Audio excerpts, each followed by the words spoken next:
weren't even following him at that time. And even if you backtrack even more, the fact that he spoke to me and said, "Do you want love?" Yeah. And I actually heard it. And not even that I followed it, but it just threw me off so much that I made a choice that I wouldn't even have normally made. But because of that voice that I heard, it led me to you. So I think it's so awesome because it's Yeah. like, it doesn't matter. Like, he sees the beginning from the end.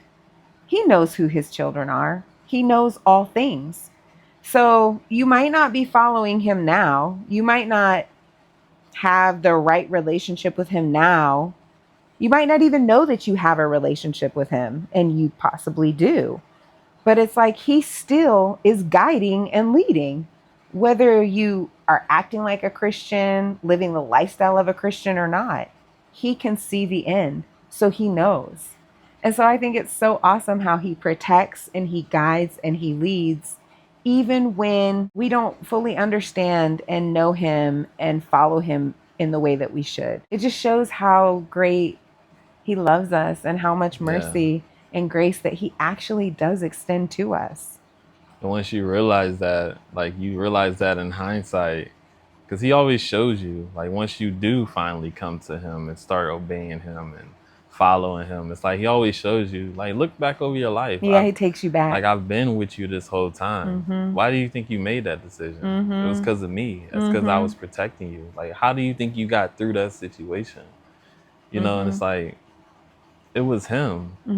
Even in our darkness, even when we weren't choosing him, he still was choosing us. Yeah, that's so awesome. So yeah, so that is where basically we just were like, okay, are we gonna do this? We don't know what it is. We've never seen it. We've never done it. But let's just do it. And we just agreed to enter into this union that we didn't even know the Holy Spirit was leading us into. So then we're doing this, and we decide that we want to move in together. We want to move to Charlotte. My lease is coming up. And yeah, so that was a whole nother level of trust in itself, because I mean, at first it was difficult for me because I remember you were asking me to move in with you, and I'm like, well, I don't know, because then that means I have to trust you with my everything. So I'm like, you know what? Let's just, we can get separate apartments in Charlotte. Like, we don't have to. Yes, we don't have to move in together. And I remember you was like, well, why would we do that? Like, that don't make no sense. Because I'm like, we're literally together all the time. Yeah, and that was me being fearful that I don't want to take this next level of trust with her. But for some reason, I was just like, you know what? I said I was going to go 100%, so I'll take the risk. Like, I'm just going to take it. But then we were so unsure when we moved in together. We only signed a 6 month lease. Oh, yeah. Yeah. But that was, and we said it was because we don't know if we want to buy something. We don't know where we want to be. Yeah. But I'm certain the driving force was, I don't know if this is going to last or not. So, but it was still us trying to protect each other out of our own give insecurity. Us a way out. Yeah. Yeah. Yeah. And so we agree to move in together. We move in together. And what happened after that? Yeah, we're just living life. You pulled me into that whole, like, you were into stuff that I wasn't necessarily into. And so you pulled me into that world. I had somewhat experienced it, like little partying and briefly when I was in my early 20s. Yeah. But nothing like, I mean, I was definitely a more responsible partier, I would say. If you can even be responsible. Like, I had us not sleeping. Like, we would be up for days. No, I would not be up for days. You would be up for days. I would not. Sometimes you would be up too, trying to make sure I'm okay. Well, yeah, because when I wasn't with you, I couldn't sleep because I would be worried about you. But we were definitely operating on very little sleep. Yeah. But yeah, and not only that, but you had pulled me into the new age world. And I think that's what I was referring to a minute ago, because it was like, I had experienced it a little bit Mm, in my early 20s, but not really to the degree that I went into that realm with you. Because I mean, I followed you into that world. I didn't know anything about crystals and the universe and law of attraction and weird gods and, just all that stuff. And so I just followed you into that world. Yeah, I followed you into that world. Yeah, we were just, I mean, hanging out. I mean, life seemed to be great yeah. till one day I'm at home and I get a blocked call or an unknown call, and I normally don't answer unknown calls, but I answered it, and it was a detective from um, the Mooresville police station where I used to live. And basically, he needed me to come down to the station to identify a child. And I'm like, what? Like, he's asking me, do you have a child who's between the ages of 6 and 8? And I'm like, yeah. And he's not with me at this time. He's in Colorado with my mom because I'm still going back and forth. And he likes to be there with her because the kids in her neighborhood and stuff. So I would leave him there.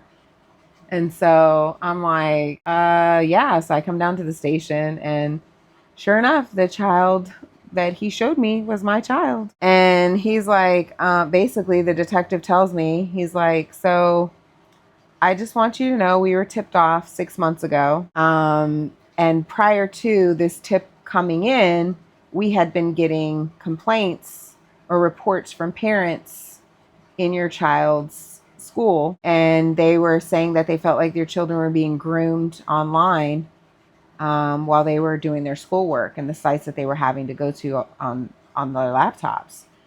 And he said, so we had been getting all these calls in, and then we get this tip, and it's your child. And he's like, so I had search warrants. I could have came and, executed them and all that.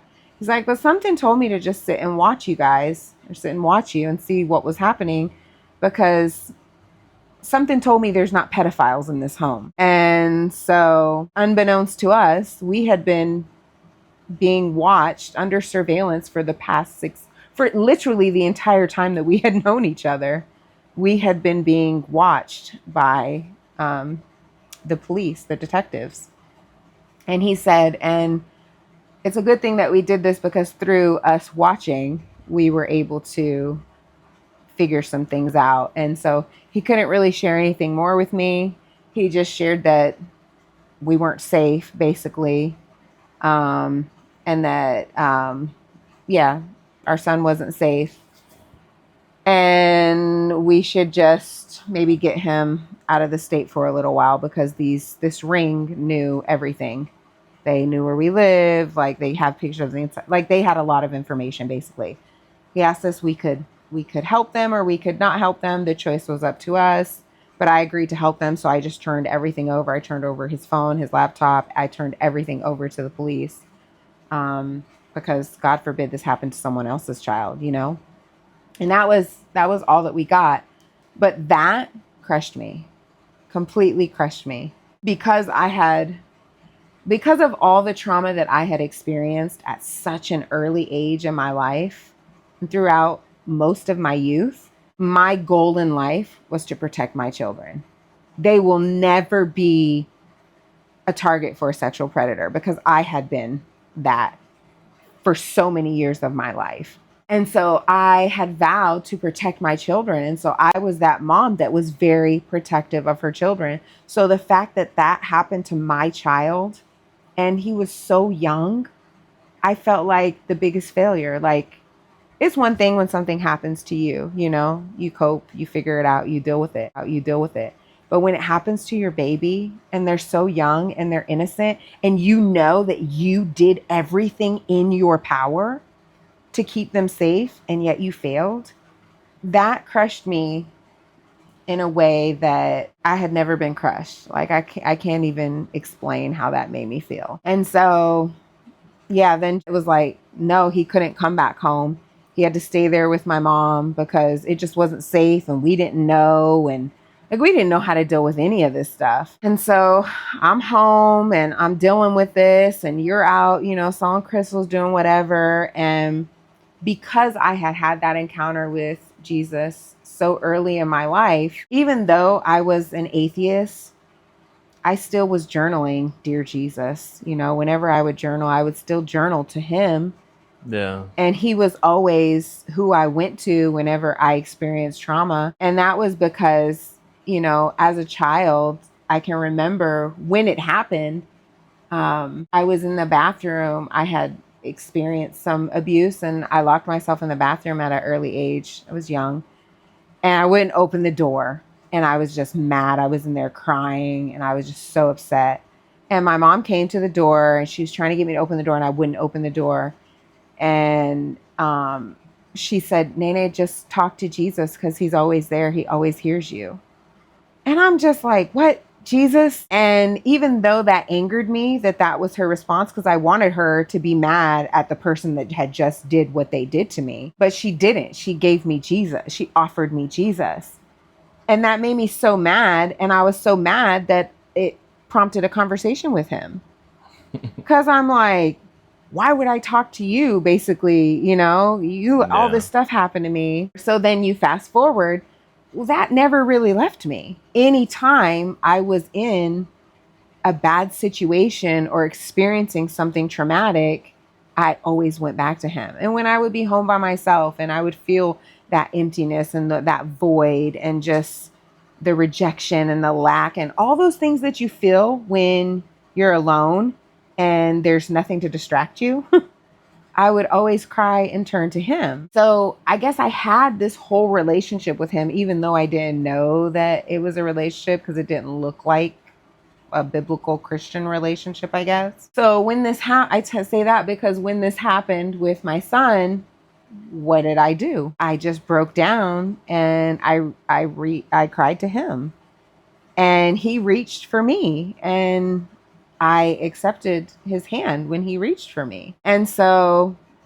every day this is what I'm doing, and I'm just talking to him. And then I mean, I didn't know it at the time, but he had just put the thought in my head to put worship music on. And so, you know, you were out and I'm home working, and a thought came to me to put some worship music on. And so I put some worship music on and I just started worshiping. I just was singing the songs and I was getting into it and I was worshiping. And then I just felt this intense presence enter the room. And it was so intense that it scared me. Like, it scared me so badly that I turned the music off and I just stopped everything. And I'm just like, okay, what is this? And it was like this, it was so intense that I felt afraid and I felt like I was going to lose control, like something was going to happen. And I didn't know what. So I stopped it all. And I thought to myself, like, what is that? Like, I'm scared. And then he says to me, he's like, scared of what? And I'm just like, I don't know what this is. And he's like, it's just me and you here. And I'm like, but I'm scared. And he's just like, scared of what? What's going to happen? It's just me and you here. Yeah. And so I'm like, I'm having this conversation with him. And he's like, what's going to happen, Shanae? It's literally just me and you. Like, turn the worship music back on and go back to what you were doing. Like, what's the worst that could happen? And at this point in my mind, I'm like, yeah, he's totally right. What's the worst that could happen? My life's completely different. This just happened to my son. I'm partying. I'm with a 26-year-old. The pandemic's here. The world's about to be over. What's the worst that's going to happen? Some supernatural presence enters the room. Okay, I'm up for it. Like, what is it? So I turn the worship music back on and I just start worshiping again. And that presence just overwhelms me again. And I just yield to it. I don't run from it. And I just yield to it. And I think I was more yielding to it because I would say I was raised in a denominational Christian home, but they don't really talk about like supernatural. I wasn't really taught much about the supernatural realm, the spiritual realm, that God is a spirit, and even what that meant. So I didn't really understand that when I was younger, even though I was filled with his spirit and I accepted him and all, and I was baptized and all of that. I didn't really understand until I had that experience when I was 26, where I was kind of going into, I read this book that kind of ushered me into that realm.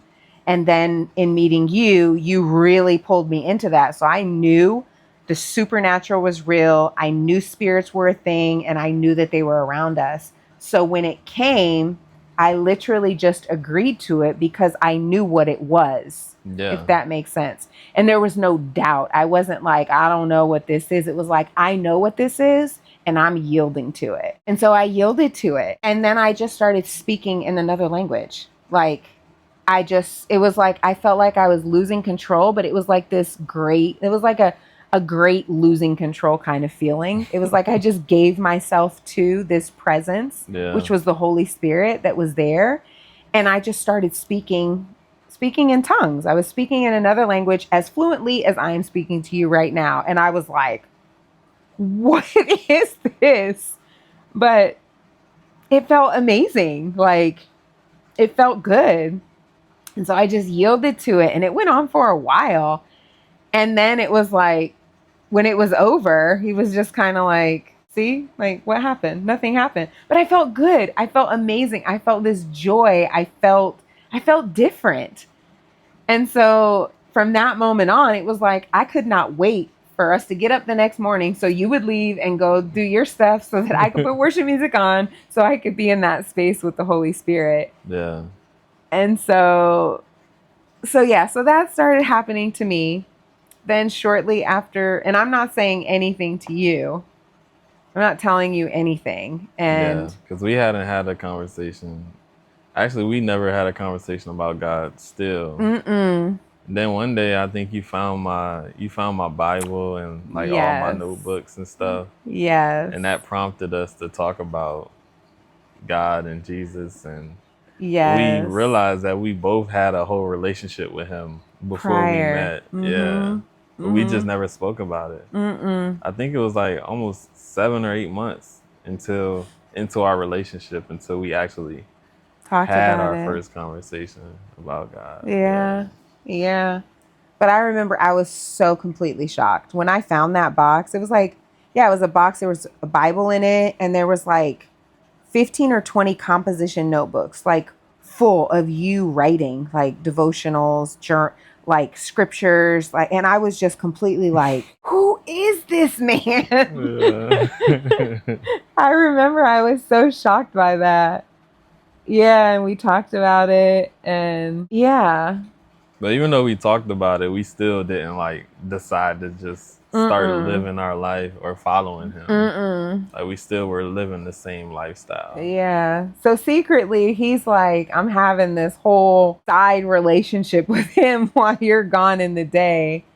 And I'm telling him, I'm like, look, I don't want anything to do with what I was raised, how I was raised. If this is really you, which I believe it is, I want you to teach me. So I'm going to let go of any beliefs that I previously had, that I was taught. I'm going to let it all go. You've got to reveal this to me through your word and through the spirit of revelation. You've got to lead me to the right people. And I'm trusting you to do it. And that's how this has to work going forward. And so he's like changing me. Like, I'm not really trying to go out anymore. I don't really want to drink anymore.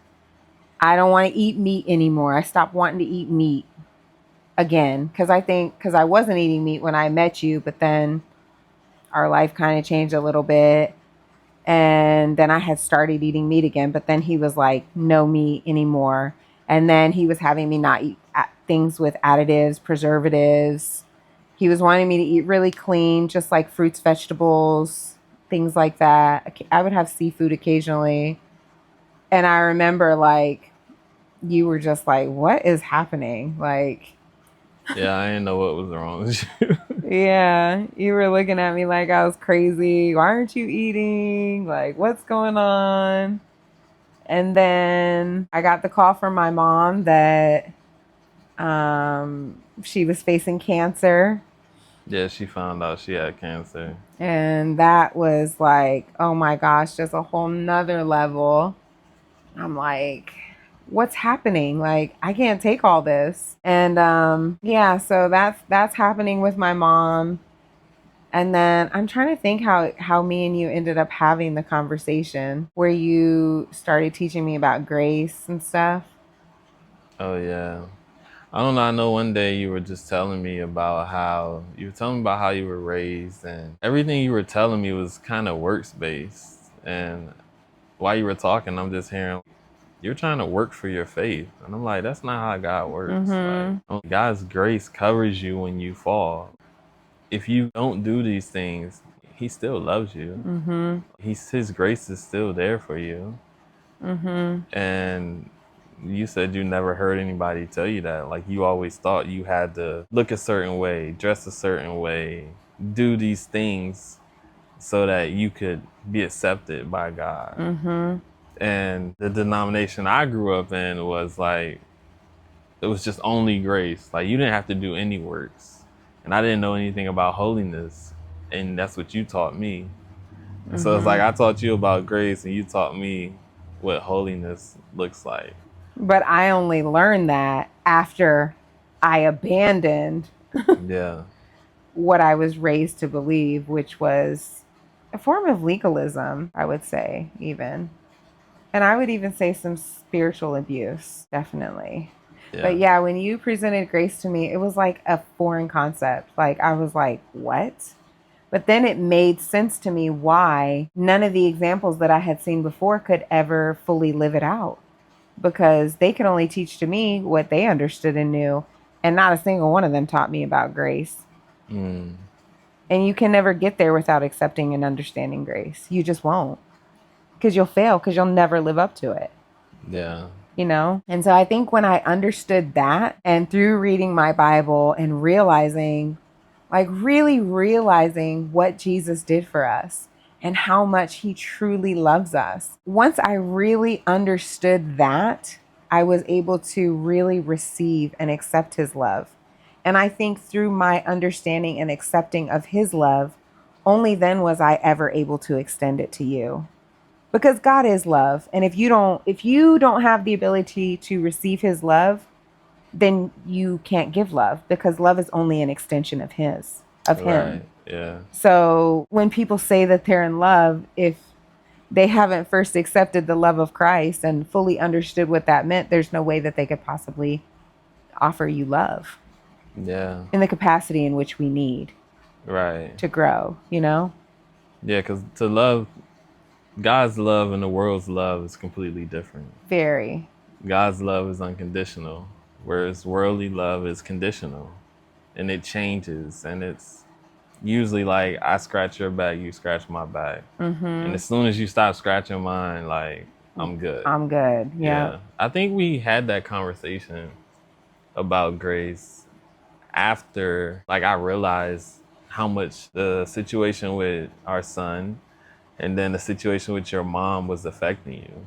Mm-hmm. Because I was seeing you not eating, and I would come home from work and you would not have done any work at all. And I'm like ready to go out and party. You don't want to party. Like, you stop wanting to do all these things. And in my mind, I'm just thinking like, oh my gosh, she's just stressed out. Like, I'm just Mm-hmm. like, she's so stressed. And that created a concern in me. And I just wanted to be there to support you and to help you get through this. Mm-hmm. And I knew I wasn't doing that Mm-hmm. because I was either out partying or I was out working. Like, I wasn't being that support for you, you know? And Mm-hmm. so that kind of shifted something inside of me, and it made Seeing me, me that way. yeah, seeing you that way. Mm-hmm. And that made me want to start just being more of a man to you, because I realized I wasn't being a man, and I wasn't being the man you needed to be able to get through what you were facing. Mm-hmm. So then I started trying to change my behavior. I started trying to seek God again on my own. And after a couple weeks of doing that, we started, studying the Bible together. Then we started having those conversations. And that's what led Mm-hmm. to the conversation about grace. Mm-hmm. And I remember when once I started really grasping, like, this thing is real. He's real. And you can really have a relationship with him, and he really will talk to you, and he really will lead you. Once I started like realizing that, I was like, I don't want this other stuff. Like, Yeah. I don't want that anymore. Like that's what made me not really want the stuff that we were doing anymore, because I'm like, this stuff doesn't fulfill. Like, this feels great. I never want to leave the house. I just want to stay in your presence all day every day and I'm good. Like, Yeah. it was that life changing for me once I fully understood who he was and what he did for me, you know? And so I'm like, oh my gosh, but what am I going to do about Diamond? Because I was also so in love with you. And I'm like, I just found love, but then I had just learned about this love over here. So it was like I had these two conflicting loves, because it was like you wanted to go do this, but I didn't want to do that. I wanted to stay over here in his presence. And it was like I didn't know what to do. And so I just started praying for you. And I'm like, I'm not going to say anything to him. Like, I'm sharing with him what's happening to me. Like, he's knowing what's happening to me. I'm going to be honest with him about this. But I'm not going to force him in any way. If this is something that he wants to do, you're going to have to do it with him without my help. Because, like, I had seen that's something that I had seen with my mom is, and I don't even know if my mom realized she was doing this or not, but she forces it on. Like, she would force um Like religion and God. religion. And it's not Yeah. even that she would force God, because you can't really force God. You can only force religion on people. And I had seen her do that with the many, different men that she had been in relationships with. And it never worked, you know? And they would do it for a little while and it was fake. And then she would always try to convince me how God was doing this in their life. And then I would see the fruit and I'm like, yeah, whatever. And so I knew that if it was going to work with me and you were going to have an encounter with him just like I did. And he was going to have to bring us together. And so, in my time in conversating with him or praying with him, he led me to pray that, like, Lord, I will give him up if it means, if it comes down to it and I've got to choose, I'll give him up. If I have to give him up to continue to have this with you, I'm willing to do that. But that's not what I want, but I'll do it. And so I just started praying for you. And then I started noticing little changes. Like, the first change I noticed was so like before you used to like rap trap music and you would always put it on in the car and it would be blaring. So the first change that I noticed was it was not the normal album. It was switched to the instrumental. So it would be instrumental trap music. And then from instrumental trap music, it just turned to just random instrumental music. And then from just random instrumental music, it turned to gospel instrumental music. And then from gospel instrumental music, it turned to just gospel music in general. And I'm just like, and then like, you weren't really trying to go out and you started asking me more questions about what I was doing. And then that allowed me to share more. And then I think through that, we just kind of started doing it more together. But yeah, he completely did that because I was like, I'm not saying anything. Like, I will walk away from this before I say anything. Yeah, it's literally that scripture where it talks about a praying wife bringing their husband to Christ. It's like that literally is what happened in our Yeah, we relationship. experienced it. So we Yeah, know that that scripture is valid yeah. because it's manifested in our Yeah, because relationship. I didn't know you were praying for me. I was just like, I just kept feeling this deep concern to be what you needed. Mm-hmm. And that's what led me to start transforming and just start seeking him. Yeah. Yeah, so that's kind of our story. The beginning. That's the beginning, how we Yeah. got together, How we and met and how God allowed those situations. yeah, all these things to happen to not only bring us together, but to draw us closer together. Because it's like we met each other in our low place. You was in a low place, I was in a Mm-hmm. low place. And Mm-hmm. that's what made us cling to each other. Mm-hmm. And then because of our past experiences, we knew we didn't want that. So we decided to try to do something new. And then as soon as we decided that, it's like He showed trauma, up. Oh trauma. yeah, Yeah, it's like trauma. the trauma hit. Like thing with our son, then your mom getting cancer, and it's like both of those trying times. I mean, that was suffering Oh, essentially. yeah. And it's like going through Deep both of those suffering. things, both of those trials in our life, it just solidified our bond. Yeah. And it's only because we both turned to Christ. Because like you said, if I would have turned to something else during that time, I mean, I easily could have been like, oh, she's going through all this stuff. I'm just gonna give her space, you know. Yeah. Yeah. And you easily could went more into doing the partying and everything that I was Right. doing, but you turned to Christ and I turned to Christ, which solidified our bond and just drew us closer together in our love. Mm-hmm. And then I think back and it's like, who prompted us to seek something that we had never seen? Who prompted us Right. to pursue love?